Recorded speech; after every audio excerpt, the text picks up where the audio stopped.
Boa tarde, eu sou a professora Cibele, sou professora do curso de enfermagem, sou enfermeira.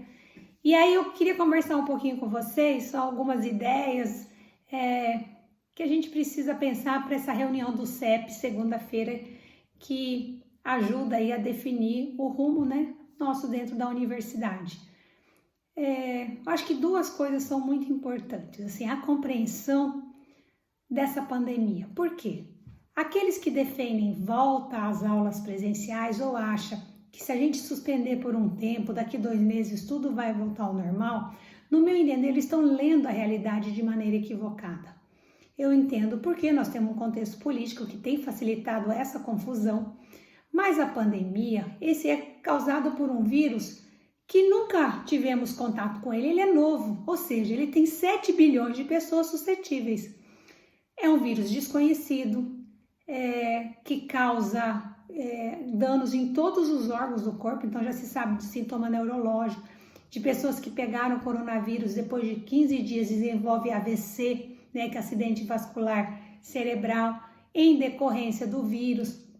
Então a gente tem um cenário muito desconhecido e pior, não se sabe se as pessoas que já tiveram a doença ficam imunes, ou seja, a gente vai estar suscetível o tempo todo, ou seja, a possibilidade de voltarmos para um lugar, todo mundo aglomerado, né, numa sala de aula, ela é improvável, e se a gente voltar em uma semana a gente precisa parar de novo, porque pessoas vão adoecer. Então, é um processo muito difícil de lidar, né? Então, essa aposta de que vai passar, que a gente espera mais 2 meses, daqui a pouco a gente volta para o presencial, ela não é real. Quando que a gente de fato teria segurança? Quando todas as pessoas tiverem acesso à vacina. A possibilidade das melhores, com todo investimento, é de que no mínimo 18 meses. 18 meses é final de 2021. Ou seja, a gente teria esse ano letivo e o outro ainda para enfrentar e conviver com essa realidade do coronavírus. Então tem estudo, por exemplo, no Distrito Federal que mostrou que sem as escolas funcionando, você tem 600 mil pessoas circulando. Se as escolas voltam, 1.200.000. Ou seja, é um serviço que aumenta a sobrecarga de circulação, logicamente o contágio. E aí mesmo que alguns movimentos de faz isolamento, abre um pouco, o que vai acontecer? O que é isso? Vai contaminando as pessoas aos poucos. Para o quê? Porque o sistema de saúde dê conta de atendê-las. Então, por exemplo, temos 100 UTIs para a região de Dourados. Hora que já tiver 80 pacientes internados, você tem que fechar tudo, porque se mais alguém adoecer, você já não tem mais a chance de atendê-lo no hospital. Então, essa é uma lógica de abre, fecha, que vai demorar até ter vacina, porque até lá nós vamos estar sujeitos ao adoecimento. E em sala de aula, nas condições, o modelo que são as salas de aulas no Brasil, ou seja, bastante aluno numa sala, as carteiras próximas uma da outra, é uma possibilidade, ainda mais, por exemplo, meu curso que é de 8 horas, e quem vem à noite para uma sala que ficou aluno o dia inteiro, ou seja, a chance de o vírus estar ali no ar, circulando nas carteiras, ou seja, voltar para esse lugar é colocar a nossa vida em risco. Então, nesse sentido, pensar a pandemia como algo que vai passar daqui 1, 2 meses, no meu entender, é uma leitura errada da realidade. Então, a gente precisa olhar, nós precisamos olhar para 18 meses, pelo menos, digamos assim. A pandemia veio, o vírus veio e ele mudou nossa realidade. É difícil, eu gostaria muito de poder viver o que eu vivia anteriormente, mas ela muda radicalmente com a realidade, ou seja, eu preciso ler ela nesse contexto.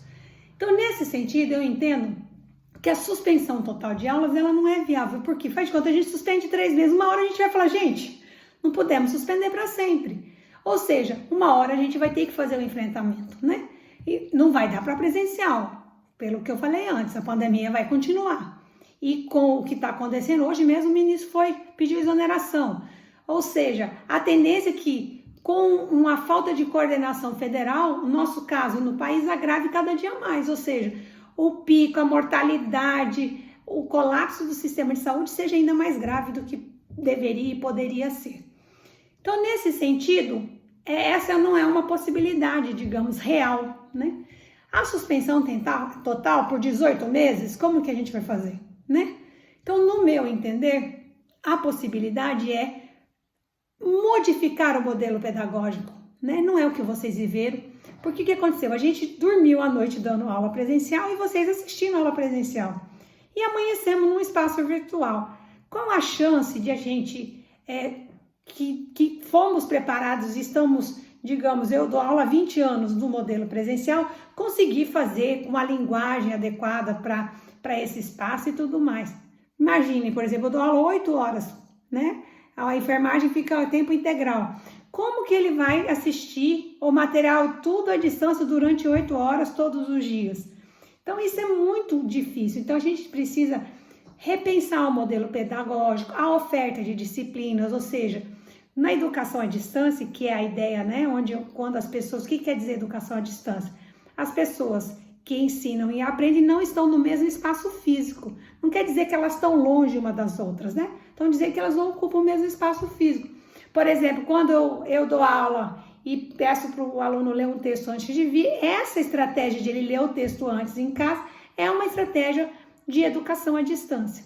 Então, o que a gente vai viver agora? Uma educação não presencial, mas tem N possibilidades, né? Então, assim, dá para fazer oferta de disciplinas aos poucos, com atividades planejadas, fazendo videoaula.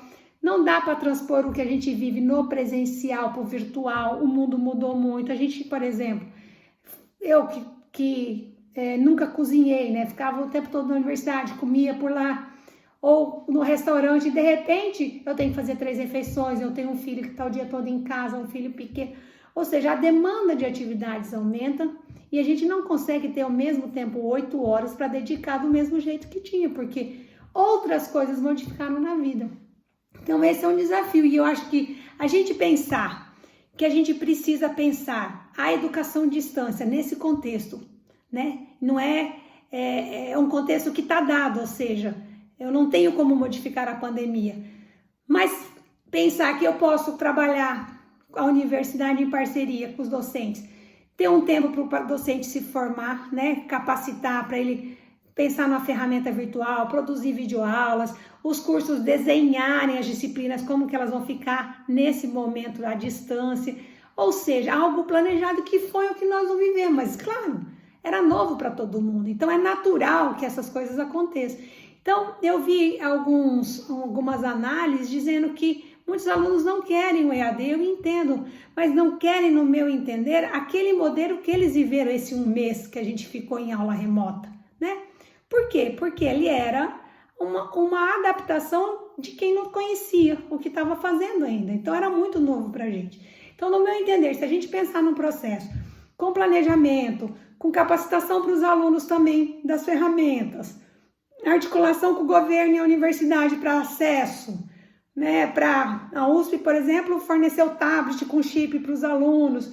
Dá para negociar, por exemplo, com telefonias, né? Para acesso de dados ilimitados. E, ao mesmo tempo, a questão pedagógica. Por exemplo, trabalhar com o celular, assistir aula. Não dá para escrever um texto, por exemplo, no celular. É muito mais difícil. Então, outras maneiras de os professores pedirem as atividades. Pode ser o aluno por um vídeo, ou tirando a foto do trabalho. Então, a gente precisa repensar com a ferramenta, com o contexto pedagógico, né? Com a realidade da pandemia. Então, acho que nesse sentido, a proposição no CEP teria que ser, no meu entender, lendo a realidade e propondo algo gradual que a gente consiga ir caminhando e se reinventando dentro desse contexto de pandemia. Não sei se eu consegui deixar clara a ideia.